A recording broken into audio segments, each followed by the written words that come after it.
Chery claims the Exeed Liefeng can travel 932 miles on a single charge and still perform reliably in -30°C conditions. As an engineer, I can say this plainly: those numbers make no sense if they are based on today's lithium-ion batteries. So is this just another marketing trick or a genuine leap enabled by solid polymer materials? Let's take a hard look at the Liefeng's 30,000 RPM motor and find out whether we are witnessing a real technological revolution or just another technology bubble. Solid-state batteries exist for one simple reason. Lithium-ion technology is hitting its physical ceiling. Even today's best cells, Tesla's 4,680 cells, or Lucid's high-energy nickel-manganese cobalt packs reach only about 260 to 300 watt-hours per kilogram at the cell level and 160 to 180 watt-hours per kilogram at the pack level. The bottleneck is structural, not software-related. Liquid electrolytes are flammable and thermally unstable, requiring heavy safety systems.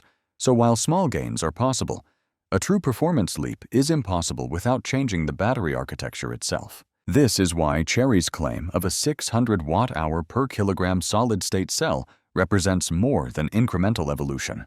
It signals a potential discontinuity. Doubling energy density does not merely extend driving range, it fundamentally reshapes vehicle mass chassis, design suspension, loading braking performance, and even tire wear.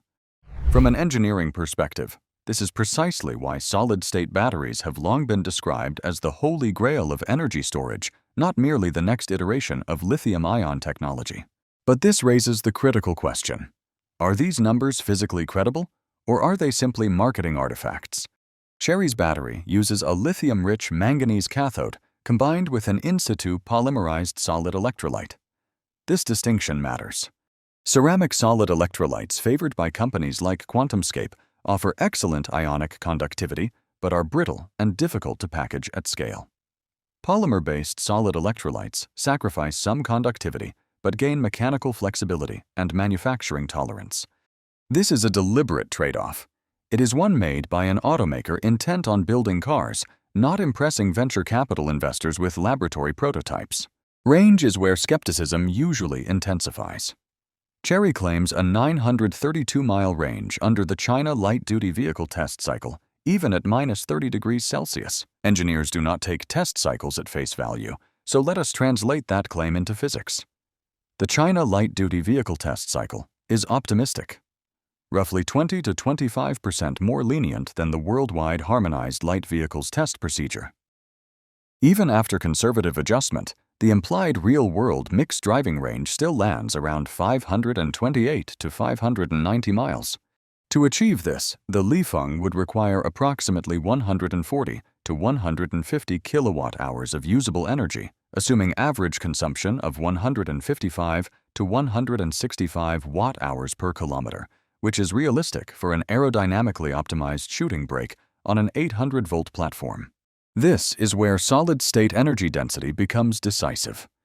If the battery pack achieves 380 to 400 watt-hours per kilogram total, battery mass remains under 380 kilograms. For comparison, Tesla's 100 kilowatt-hour lithium-ion pack weighs close to 480 kilograms, while the Mercedes EQS battery exceeds 500 kilograms. This is not speculation. It is a straightforward energy-to-mass calculation. Cold weather performance is the next critical issue one every electric vehicle owner experiences firsthand. Liquid electrolytes slow dramatically at low temperatures, increasing internal resistance and triggering lithium plating. This is why electric vehicle range often drops 30 to 40% below -10°C, even with advanced heat pump systems.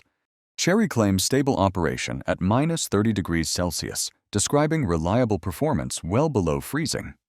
If validated, this may be even more consequential than range itself.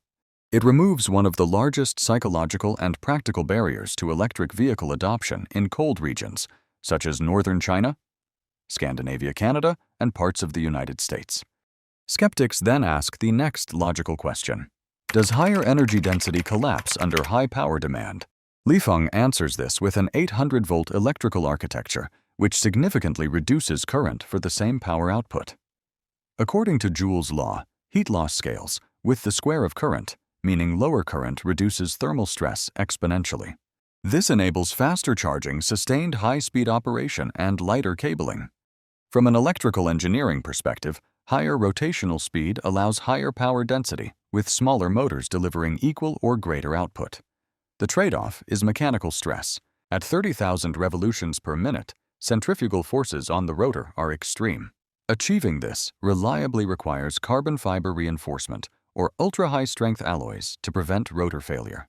This is not trivial engineering. It is motorsport-grade design applied to a road-going vehicle. The results are clear.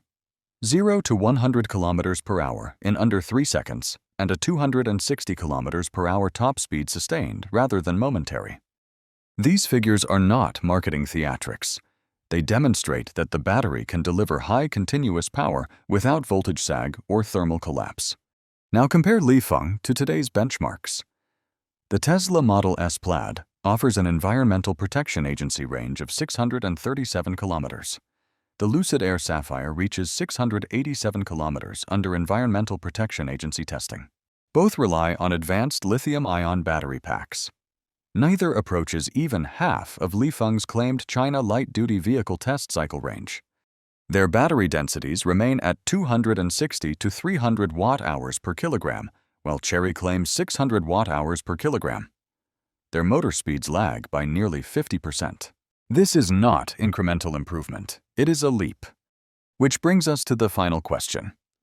If the technology is ready, why cannot consumers buy it at scale today? Because manufacturing is harder than invention. Two barriers dominate. The first is dendrite formation. Over many charge cycles, lithium filaments can penetrate solid electrolytes and cause internal short circuits. Chery's polymer electrolyte must prove long-term resistance under fast charging and high current density, something that requires time, not press releases. The second barrier is cost.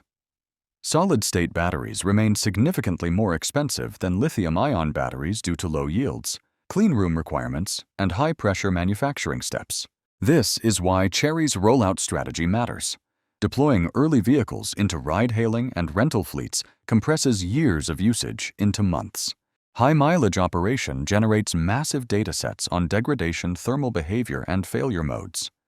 That data feeds directly into battery management software optimization before private consumers ever see the product. From an engineering management perspective, this is exactly how high-risk technology should be commercialized.